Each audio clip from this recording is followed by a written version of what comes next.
मौलवी साहब एक दिन अपनी जोजा से कहने लगे, भलिए लोके, मेरा तो जब मूड होता है तुम्हें जगा लेता हूँ।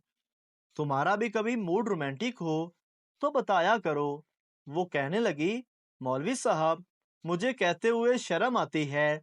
मौलवी साहब ने कहा, बाहर अलमारी में वो जो एक डब्बा पड़ा है, जिस दिन मूड हो ईशा से पहले डब्बा उल्टा कर दिया करना। दूसरे दिन मौलवी साहब ईशा के बाद घर आए तो डब्बा उल्टा पड़ा था। खुशी खुशी कमरे को गए। ये सिलसिला एक हफ्ते तक जारी रहा। हर गुजरते दिन डब्बा उल्टा पड़ा होता था और मौलवी साहब पिछले दिन से कम खुशी के साथ कमरे को रवाना हो जाता। आठवें दिन मौलवी साहब ईशा के बाद घर नहीं आए।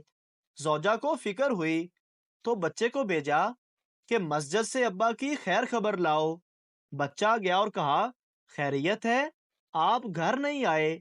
मौलवी साहब ने कहा, पहले घर जाओ और देख कर आओ अलमारी में डब्बा उल्टा पड़ा है या सीधा। बच्चा देखकर वापस आया और बताया कि डब्बा उल्टा पड़ा है।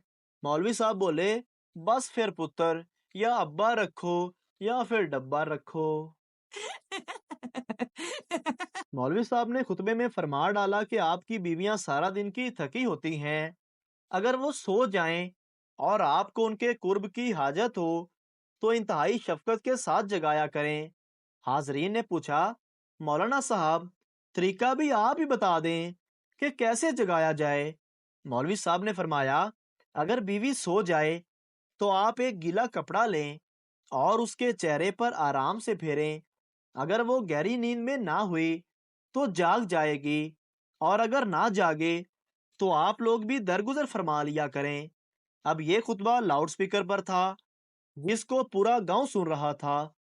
उस रात मौलाना साहब को घर जाने में काफी वक्त लग गया। घर पहुंचे तो बीवी सो चुकी थी। मौलाना साहब ने कपड़ा गीला किया और बीवी के चेहरे पर लगाया। बीवी ने बंद आंखों के साथ रोमांटिक मूड में कहा, हजरत, खैर है, आज इतने रोमांटिक हैं कि दूसरी बार जगाने आ गए। मौलाना साहब ने घबरा कर कहा, क्या मतलब, मैं तो अभी घर पहुंचा हूँ। बीवी बोली, अब इतने भी भोले ना बने। पहले भी गीला कपड़ा लगाकर जगाया और मोहब्बत फरमाई थी, और अब फिर गिली टाकी लिए खड़े हैं। मौलाना साहब ने मस्जिद की जानिब दौड़ लगा दी और स्पीकर में बोले, ओए पिंड वालियो, मेरे खुतबे ते ना रहना, अपनियां बीवियां नू अपने तरीके नाल जगाना। कोई कंजर पिंड विच गिल्ली टाकी लेके घूम रहा जे। बच्चा, मामा, मुझे दुकान से पटाखे लेने हैं। माँ बोली, बेटा, ये दुकान नहीं, गर्ल्स हॉस्टल है। बच्चा, मगर पापा तो कल अपने दोस्त को बता रहे थे कि शहर के सारे पटाखे यहाँ होते हैं। उस्ताद, इम्तिहानात नजदीक आ रहे हैं, कोई सवाल पूछना है तो पूछ लो।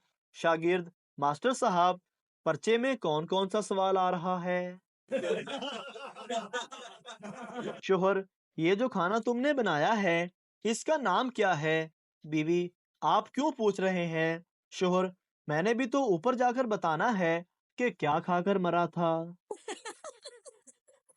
एक खुदकुश मौलवी ने मस्जिद में जाकर बम का बटन दबाया, लेकिन धमाका नहीं हुआ और वो खुशी से ही बेहोश हो गया। अस्पताल में जब उसे होश आया, अपने पास एक नर्स को देखता है। उसका हाथ पकड़कर बोला, सुभान अल्लाह, बाकी 5 पूरे कहाँ हैं। लड़की, ये सूट कितने का है। घर की दुकानदार, अरे आपका क्या कीमत लूंगा, आप अपना व्हाट्सएप नंबर दे दें। लड़की ने नंबर देते हुए एक और सूट ले लिया। दुकानदार, अरे ये दूसरा सूट किस लिए। लड़की कहने लगी, रिप्लाई नहीं चाहिए क्या। मौलवी का दोस्त इंतकाल कर गया।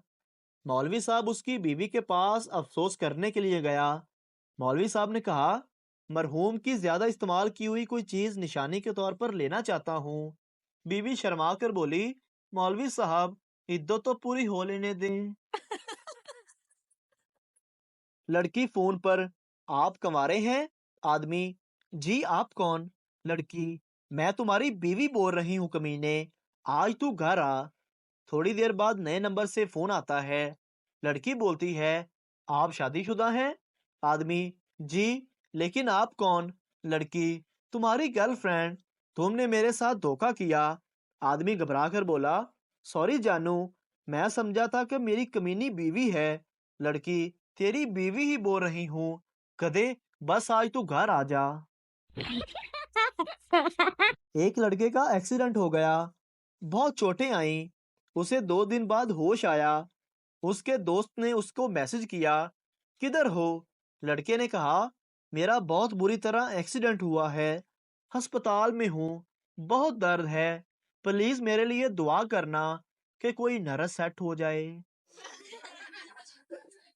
لڑکے والے ایک گھر میں لڑکی دیکھنے گئے۔ انہوں نے لڑکی کے گھر والوں کو کہا: لڑکی کو بلائیں۔ لڑکی ان کے سامنے آ کر بیٹھ گئی۔ لڑکی کافی دیر سے کچھ کہنا چاہ رہی تھی۔ لڑکے کے گھر والوں نے کہا: شرماؤ نہیں بیٹی، کیا کہنا چاہتی ہو بولو۔ لڑکی شرماتے ہوئے بولی: اگر آپ لوگ یہ سموسے نہیں کھا رہے تو میں کھا لوں۔ سردار کی شادی ہو گئی۔ اس نے منہ دکھائی میں اپنی بیوی کو گلاب کا پھول دیا۔ بیوی بولی: مجھے یہ نہیں چاہیے، کوئی سونے کی چیز دو۔ پھر کیا، سردار نے اسے نیند کی گولی دے دی۔ ایک نابینا شخص گوشت چھو کر پہچان لیا کرتا تھا کہ یہ کس چیز کا گوشت ہے۔ ایک دن قصاب کی دکان پر گوشت کو چھو کر دیکھا اور بولا: یہ بکری کا گوشت ہے۔ دوبارہ اس نے دوسرے گوشت کے ٹکڑے کو چھو کر دیکھا تو بولا: یہ گائے کا گوشت ہے۔ قصاب کو شرارت سوجی اور اس نے اپنی پیٹ سے ایک قمیض اٹھا کر اس کے سامنے رکھ دی اور پوچھا: حافظ جی، یہ کس چیز کا گوشت ہے؟ حافظ صاحب غصے سے بولے: غصہ نہ کرنا پا جی، مجھے تو یہ کسی کتے کا گوشت لگتا ہے۔ ایک عورت ڈاکٹر کے پاس گئی اور بولی: ڈاکٹر صاحب، مجھے نیند بہت آتی ہے، ہر وقت سوئی رہتی ہوں۔ ڈاکٹر: آپ کون سا موبائل استعمال کرتی ہیں؟ عورت: نوکیا 3310۔ ڈاکٹر: میں آپ کو یہ سمارٹ فون لکھ کر دیتا ہوں، واٹس ایپ، فیس بک اور ٹک ٹاک انسٹال کر لینا، نیند کا بیڑا غرق ہو جائے گا۔ ٹیچر: آج ایسا سوال پوچھوں گی جس کا جواب تم نہیں دے سکو گے۔ بچہ: میڈم جی، آپ پوچھو تو صحیح۔ ٹیچر: فٹ بال میل ہے یا فیمیل؟ بچہ: فیمیل۔ ٹیچر: وہ کیسے؟ بچہ: جس کے پیچھے 22 لڑکے لگے ہوں وہ فیمیل ہی ہوگی نا۔ ایک آدمی آدھی رات کے وقت ایک ویران گلی سے گزر رہا تھا۔ اچانک اس نے ایک مکان میں سے باتوں کی آواز آتی سنی۔ کوئی شخص کہہ رہا تھا: نہیں نہیں، پہلے بازو کاٹو، گلا بعد میں کاٹ لینا۔ اتنا سننا تھا کہ اس آدمی نے دوڑ لگا دی اور سیدھا نزدیکی پولیس چوکی پہنچ گیا اور جا کر ساری بات بتائی۔ جب پولیس اس آدمی کے ساتھ اس مکان میں پہنچی تو اندر 2 درزی بیٹھے کپڑے کاٹ رہے تھے۔ جنگل میں شیرنی کا قتل ہو گیا۔ شیر نے جنگل کے سارے جانوروں پر پرچہ کٹوا دیا۔ شام کو سارے جانور تھانے جا رہے تھے۔ سب سے پیچھے ایک چوہا بھی جا رہا تھا۔ گیدڑ نے اسے پوچھا: تم کدھر جا رہے ہو؟ چوہے نے اپنی مونچھوں پر ہاتھ پھیرتے ہوئے کہا: تیرے لالے تے بھی 302 دا کیس ہے۔ مجرم: کوشش کرنا مجھے پھانسی نہ ہو جائے، عمر قید بھلے ہو جائے۔ پٹھان: ٹھیک ہے۔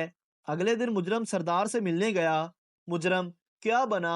پٹھان وکیل: بڑی مشکل سے عمر قید کروائی ہے، ورنہ جج تمہیں رہا کرنے پر تلا ہوا تھا۔ شیخ کے بیٹے کا ایکسیڈنٹ ہو گیا۔ ڈاکٹر: آپ کے بیٹے کی دونوں ٹانگیں کاٹنی پڑیں گی۔ شیخ سر پکڑ کر بیٹھ گیا۔ ڈاکٹر: حوصلہ رکھے جناب۔ شیخ بولا: کل بے غیرت نو نویں جتی لے کے دیتی ہے، پتہ نہیں دکاندار واپس کرے یا نہ۔ ایک پٹھان بس میں بیٹھا تو ساتھ والی سیٹ پر ایک موٹا آدمی بیٹھ گیا۔ موٹے آدمی کو پد آ گیا تو اس نے پد کی آواز چھپانے کے لیے آہستہ آہستہ کر کے پد مار دیا۔ اب پٹھان کو پتہ چل گیا تو پٹھان کھڑا ہوا اور بولا: بے غیرت کے بچے، تو نے تو پد کا ٹوٹا ٹوٹا کر دیا ہے۔ سردار: ہم نے ایسی چیز بنائی ہے جس سے انسان دیوار کے آر پار دیکھ سکتا ہے۔ انگریز حیرت سے: وہ کیا؟ سردار: موری۔ انگریز: लख लानत तेरी जात ते।